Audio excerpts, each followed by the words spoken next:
Hello, this is Targor. Welcome to my video on World of Warcraft Classic Plus. This video is a Twitch stream that was not edited, so it's going to look like a Twitch stream. Well, this design direction of my vision of Classic Plus is substantially different from that of Retail WoW, Circus Shadowlands, the design direction, and the private servers, Vanilla Plus and Turtle WoW, so also different than those. This is partially because this vision of Classic Plus of mine aims to fix Vanilla WoW's many problems first, flesh out polish what's already there second, and add new content third. This is part of a playlist of videos. Check this video's description for a link to the playlist. The document displays my vision of WoW Classic Plus, and the document's version number is version 1.5.15. All versions of the document are based upon patch 1.12.2 of World of Warcraft. If you just want to know about the general design direction of my vision of WoW Classic Plus before you otherwise look into this, then watch the introduction video in this playlist, or review the document yourself, and look at the list I need water. Of major features. The link to the document is on my channel's About page. That and I did not have a team of people, or however, working with me to make an actual private server out of this. This is all pure design as far, and it ain't done yet. First off, some words about races. I did not add Jedi because they contradict lore that was already established before the Burning Crusade came out. And I did not add Blood Elves because I wanted to give the Alliance a race instead. Because I want to give the Alliance High Elves and the Horde Ogres, so where would Blood Elves fit? And then I have to pick a fourth race as long as I have Blood Elves anyway, and I don't want Blood Elves to join the Horde. They're remaining neutral in this game. I want the lore in this game to all be completely consistent, and there's going to have to be more retconning than I've already done in order to make all what's already there circa vanilla be consistent. For example, I had to define what the Earth Mother actually is and make the lore in the Earth Mother related scrolls and Thunderbluffs, Elder Rise be retconned out of the game in part. However, that part I haven't actually put in the document yet. I'll get to that later. I did, however, put it in a document for a different game for a fan game I'm working on, but I'll get to that in a different video. If at all. So, the race agenda. I want to make resistance racial suck less. I generally want to make resistance racial suck less. Nerf Forsaken and Orcs for PvP. Make humans and gnomes be less bad for PvP faction mounts. Make Troll Region not be garbage. We got to write this part in the agenda. The agenda is an afterthought. Well, excuse me. Writing the agenda is an afterthought. Anyway, add ogres to the Horde and High Elves to the Alliance. And I want to enable every class to use weapon titles that are racially specialized into, even if they could not want it before, though with some exceptions. For example, Warlocks are not going to get to use two-handed axes if they're orcs. Anyway, first off, Dwarf changes. Dwarves will get a 15 blacksmithing racial, and Dwarves will get a 15 mining racial. Their bonus to ferocity resistance will be doubled from 10 to 20. A design note, I cannot thematically make passive racial resistance bonuses for any race scale with your character level, not even partially. Dwarves will also get plus 10% to their alcohol tolerance. More on that in the eventual video on the new alcohol system. Basically, if you drink too much, you'll pass out. If you drink even more before passing out, you'll go into a coma. And if you drink even more before passing out, you'll fucking die. And your alcohol tolerance is based on your stamina. And of course, racials can increase it. Anyway, Forsaken changes. Will the Forsaken will no longer be a non-eats effect because it's really fucking overpowered. It'll instead be a passive that grants 5% charm, fear, and sleep resistances. Design note, don't forget about heartbeat resists. Their bonus and shadow resistance will be doubled. Gnomes. Double arcane resistance. Instant cast escape artist. And minus 5% alcohol tolerance. High Elves. After the background lore I've written, after Warcraft 2, the High Elves, whose ancestors were the Highborn, were called back to kill the lost, but some of the priests and mages decided to stay behind the lore on to help the humans out. Up to here, this part actually happened in the official lore, circa Vanilla WoW, that is. Circa 2004, that is. About a month later, their retcon to have had a baby boom, which involved the casting of arcane spells that made them have twins and more by cloning the embryos in their wombs. In the over 18 years since then, most of their children have survived the events of Warcraft 3 by being kept in safe places at the time, and hidden places at the time, and the alliances formed and included the High Elves. However, when the Sun was corrupted and then destroyed during Warcraft 3, the High Elves that fled Lord of Mass Destruction, who were remotely bathing in the energy of the Sun at all times, despite having left Chaos and loss, were suddenly weakened into low spirits and have been that way ever since. And when Illidan passed on the knowledge of society and mana from other life forms that caught wind of it, they are appalled and rejected its teaching and inspired a desperation for magic.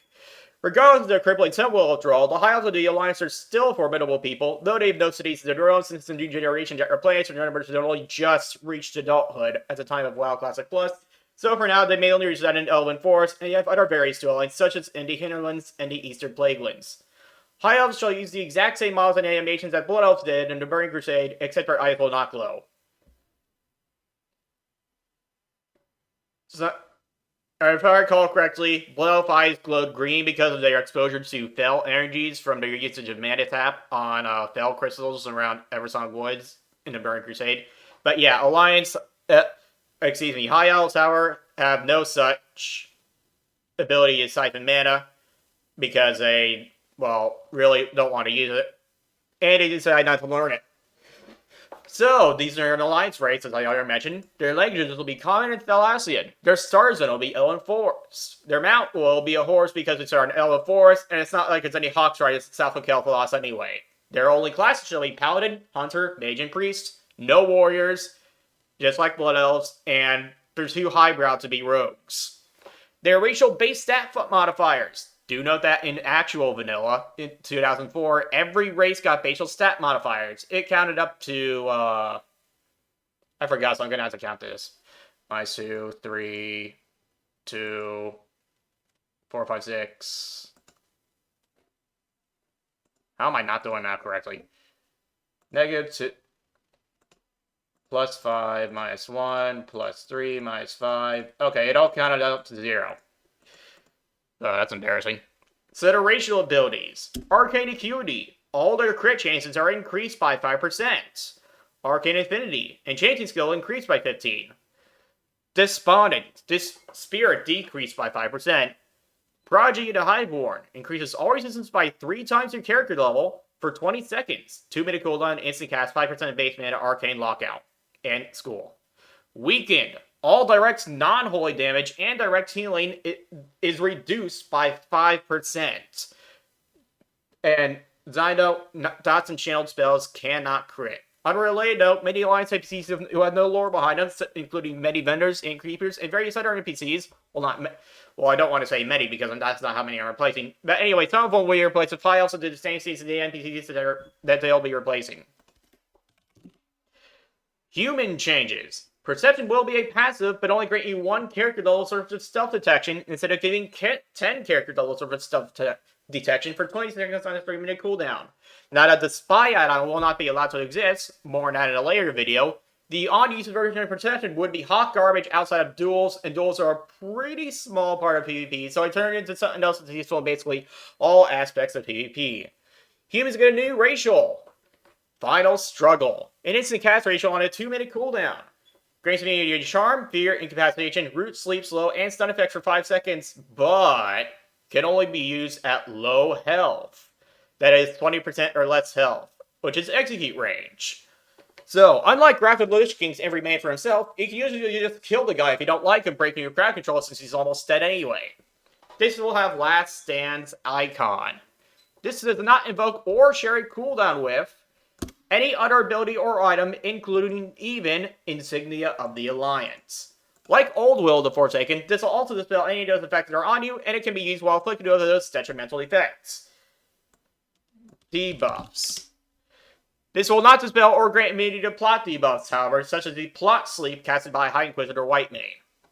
Night Elf changes. Double Rage Resist, 10 to 20, and Quickness will give you 5% agility instead of 1% dodge chance. Ogres. The Somo Ogres were members of the Horde since Warcraft 3, The Frozen Throne, and now you'll actually get to play as them, but you won't get to be green. And yes, there will be female ogres, and they ain't gonna be pretty. When Stonewall Village was destroyed by the Black Dragonflight, the Stonewall Ogres were retconned to afflict Camp Tarho before there were more than a few casualties because Mok Marak said so, but Camp Tarho told them to head over to Mulgore since it didn't have room for him there, and Mulgore is much safer. So the Stonewall Ogres are temporarily resettling in Mulgore until they can reclaim Stonewall Village, and the Black Dragonfly will not be kicked out of their property during WoW Classic Plus, though you'll still have the same quest to do there. Their proper being Stonewall Village. There, rather. Anyway, Makwarok himself moved to Thunderbluff, where the guards will not help you fight him during the quest to kill him.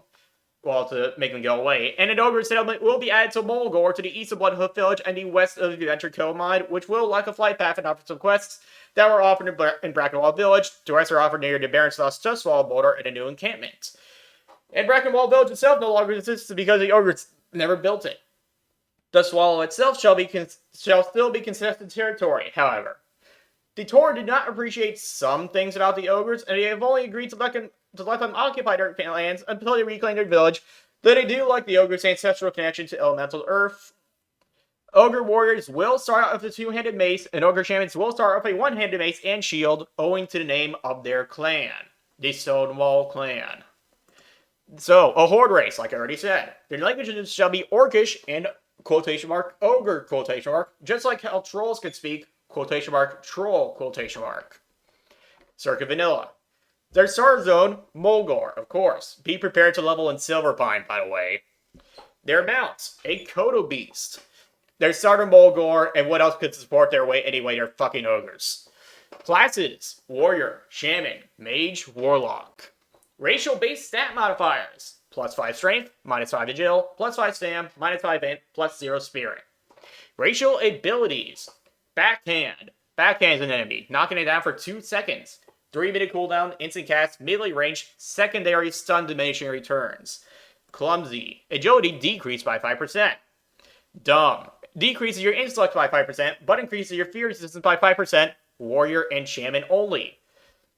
Want to point this out here. Warrior. If you pick Warrior or Shaman, you'll be a one-headed ogre. If you pick Mage or Warlock, you'll be a two-headed ogre. So anyway, Endurance. Total health and alcohol tolerance increased by 5%. The same one Taurens get, except both icons will be changed to be something else. Strong. +5% strength. 2 heads. Fear resistance increased by 5%. 2 ogres are tougher to scare than 1. Major Warlock only. Design note, they would be overpowered anyways if they had Mace Spec, and while I suppose I could give them Mace Spec anyway along with 5% crit penalty, that probably would not be very fun in practice. That, and if I gave him -5 to all weapon skills except maces instead, then I'd be thematically obliged to also give him -5 to your defense and profession skills, and that would be even worse. Also designed out, given the mace proficiency would mean that Ogre Enhanced Enchantments would save on a talent point. I don't want that. And Damage Warriors might be Tauren instead of Ogres because War Stomp is an AoE and has a shorter cooldown. It's not likely to be Tauren or Forsaken if they only cared about rating anyway. Hey, wait a second, why did I write that?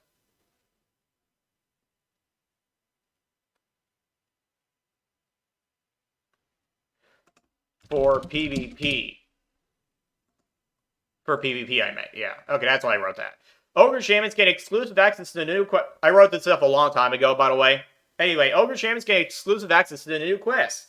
Call of Earth Part 4, which is available at level 4 and rewards them with a permanent 20% mana cost reduction for all their Earth spells. Specifically, shit like Earth Shock, Earthbind Totem, Stoneclaw Totem, Stoneskin Totem, etc. Only to their ancestral attunement to the Earth. Ogres will not be able to ride non-special mounts that are not Code Beasts, like Tauren, because other non-special mounts simply cannot support their weight. On a related note, like for High Elves and Alliance NPCs, many Horde NPCs with no lore behind them, including Vendors and Keepers and various other NPCs, will be replaced with Stonewall Ogres who do the same things as the non-player characters that they will be replacing. Orc changes. The attack resistance for hardiness will be reduced from 25% to 15%. Furthermore, Blood Fury is buff, but not its debuff, will cancel the rage effects, and thus be able to be tranked off. Tauren Tranquilizing Shot it off. Tauren changes.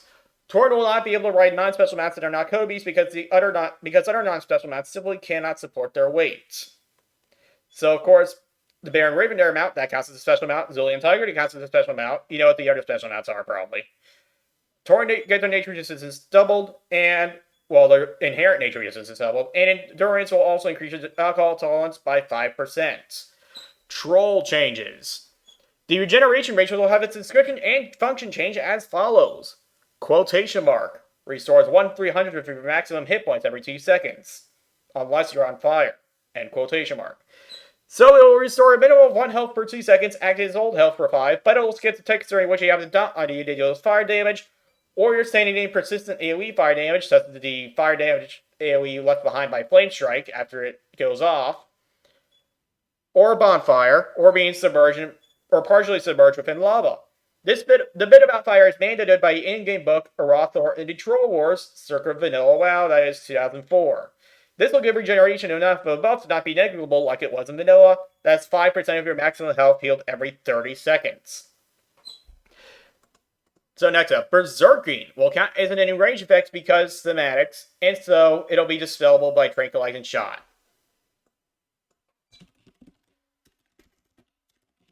And finally, other race changes. Human priests will get to use one-handed swords at character creation because they have sword spec. Human mages will get to use one-handed maces at character creation because they have mace spec. Human warlocks will get to use one-handed maces at character creation because they have mace spec. Orc rogue will get to use one-handed axes at character creation because they have axe spec. By the way, I did make an axe spec talent for rogues, but only orcs can get it. It actually has an orc racial prerequisite. Orc warlocks will get one-handed axes at character creation because they have axe spec. Not that they'd care about it. Troll hunters will get throwing weapon proficiency at character creation because they have throwing weapon specialization. Not that they don't care about it. Classes that have a racial specialization of a weapon dedicated otherwise learn to use it, a weapon master will automatically have the relevant weapon proficiencies at character creation. But classes that have a racial specialization of a weapon dedicated otherwise learn to use it, a weapon master will automatically that's a copy paste error. So yeah, will automatically have the relevant weapons equipped to character creation instead of what they otherwise have equipped to character creation. This means that Dwarven warriors and rogues will start with a gun, a small ammo pouch, and bullets instead of nothing or a throwing weapon, and that troll warriors and rogues will start with a throwing weapon as they had before. By nothing I mean in a ranged weapon slot. On a non-related note, all applicable race/class combinations will, at character creation, have your activatable racial abilities on hotbar number 1 so that new players are more likely to be aware of their existence, in order to very slightly increase the retention of new players. And that's all I got for race changes. Thanks for watching.